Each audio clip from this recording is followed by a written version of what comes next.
The Boeing 737 MAX was the fastest-selling airliner in Boeing history, selling more than 5,000 aircraft over the past few years. But in April and May, Boeing sold 0. The 737 MAX was big, fuel-efficient, and more affordable than other planes. It was a popular plane until a particular sensor became a problem, which eventually led to 2 fatal crashes in 5 months, killing everyone on both flights. 346 people total.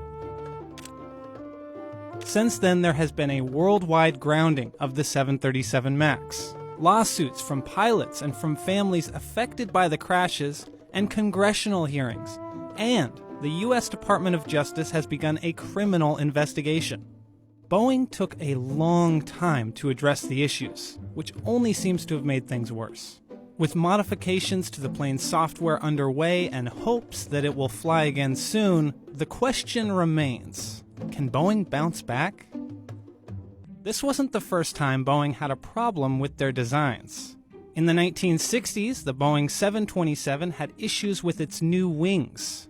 In the 1990s, the Boeing 737 had issues with its rudder. And in 2013, the Boeing 787 Dreamliner had issues with its battery catching on fire. Boeing has a history of introducing new designs that lack advice from outside experts to ensure safety. And this sensor problem with the 737 MAX was no different. How the Boeing 737 MAXes crashed, not one but 2 occasions, is the result of complicated decisions that were made early on in the process when they were trying to decide what they were going to do with their next narrow-body aircraft in a competitive market with Airbus. And they decided rather than build a new plane, they would go back and tinker with an old plane. Boeing took the 737 model from the 1960s and added larger engines to create the 737 MAX. This new design caused the nose of the plane to point up. Boeing added the Maneuvering Characteristics Augmentation System, also known as MCAS, to essentially keep the nose from pointing up. And then, of course, the next problem was that they didn't tell the pilots or even the airlines that this solution existed on the aircraft. What would happen when the MCAS triggered is that the airplane would not give control back to the pilots. It would continue to put the airplane in a nose-down position. And even when the pilots recognized that maybe there was a problem with the system and tried to turn it off, the forces on the tail were so great that they were unable to physically override the nose-down. Pilots also lacked proper training with the MCAS. They were trained on an iPad instead of a simulator to cut costs and shorten training time. And the 2 planes that crashed didn't have the optional angle of attack safety feature that could have alerted pilots if the plane was pointing in the wrong direction, and that Boeing charged extra for. So this increased public mistrust of Boeing is probably a result of both the 2 fatal crashes, but also how Boeing responded to them. The public is definitely skeptical of Boeing after these 2 crashes. A recent poll found that 41% of Americans wouldn't fly on the 737 MAX until it had back in service for 6 months and there were no incidents. It took Boeing almost a month to issue an apology to say I'm sorry for the first time. And in the meantime, the US was slow to ground the planes compared to other countries, which maybe made people feel like the US and its safety regulators couldn't be fully trusted. Experts say that this was a mistake, that it made Boeing look insincere, and that it prioritized profit over people. Had they opened up, had the CEO or another senior executive spoken to this more general sense of concern, indicating that the company's doing everything it can as soon as it can to find out more and will report back, that could have at least lessened the sense that the company was being evasive. Boeing's slow response has cost them. The company wasn't able to sell any 737 MAXes for 3 months after they were grounded in March. Boeing is doing a lot of things at the moment in an attempt to win back people's trust. They've been apologizing more frequently. They've been offering to fly their CEO first on the plane in a bid to improve that it's safe. And they've also been organizing more sales of the plane to prove just how confident the industry still is in the jet. During the 2019 Paris Air Show, Boeing announced its first buyer since the 737 MAX grounding. International Airlines Group, the parent company of British Airways and other airlines, placed an order for 200 737 MAX planes. While the deal would normally carry a list price of $24 billion, it was likely discounted because of Boeing's current woes.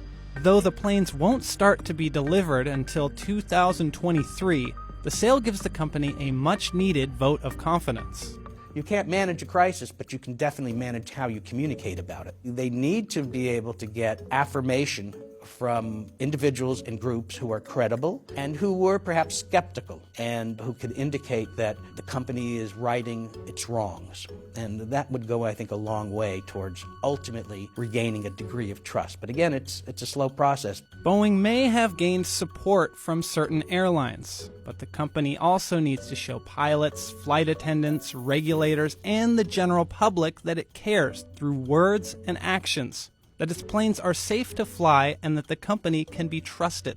Boeing knows that the 737 MAX cannot survive another event with this MCAS system. So nobody wants the fix to work more than Boeing.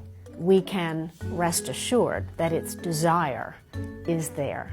Is it capable of understanding all the potential faults, all the potential pathways, and all of the required remedies, and instituting them is the next question. One thing Boeing should definitely do: show it is listening to experts and voices from outside the company. I think Boeing needs to be open to the media. I think Boeing needs to stop shutting out reporters and stop closing down and obfuscating when legitimate questions are raised, because I don't think it does them any good. The crisis has already been pretty expensive for the company, and it's likely to cost them even more. In the first quarter of the year, it lost $1 billion.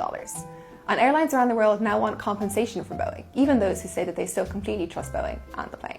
It's also facing lawsuits from families around the world, some for hundreds of millions of dollars. So chances are this whole thing is going to cost Boeing billions. There's no telling when the 737 MAX will be cleared to fly again.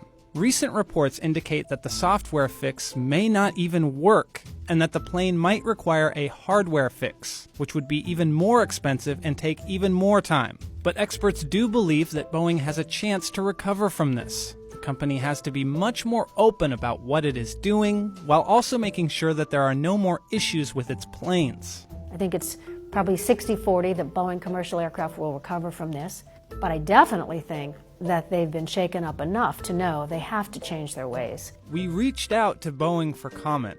Here's what they said.